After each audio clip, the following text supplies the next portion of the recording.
color and light are just vibration at a higher level.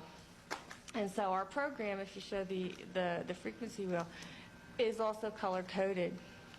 Why do you like blue? Or why are you wearing pink today? And this is very common with people with attention deficit disorder. They love the color blue. Love the color blue. Their rooms are blue, their clothes are blue, their car is blue.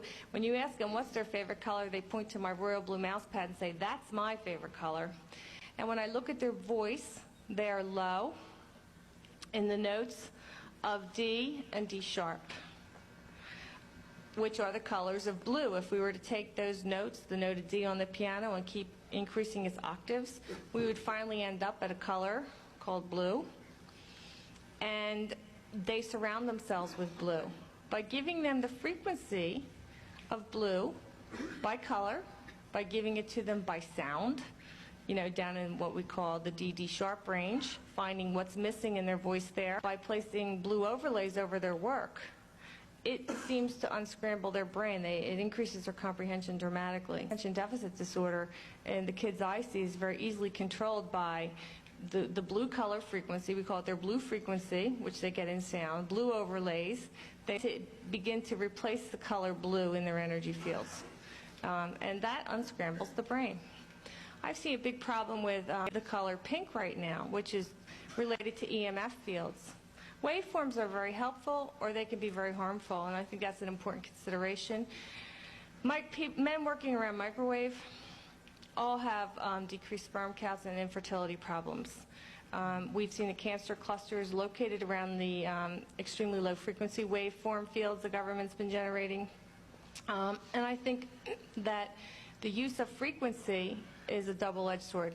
It could be used to help us as much as to hurt us. It's hard to counteract all the EMF fields we're exposed to. They're everywhere, and these waveforms are in the air. But by rebalancing your own unique frequency patterns and how you're responding to all of this, you're able to protect yourself a little bit more. And I think detoxing is going to be one of the biggest gifts that we get from the sound work. Another interesting aspect is in a healthy person, what you would see is kind of yellow all the way around the chart on all of the different levels. And what happens is you can just, by looking at this particular chart, really see how the person is kind of scattered in their voice and in their brainwave entrainment and such. One of the things that we do is just help to bring this more and more and more into equilibrium by listening to this little device between 2 minutes or 2 hours a day or something.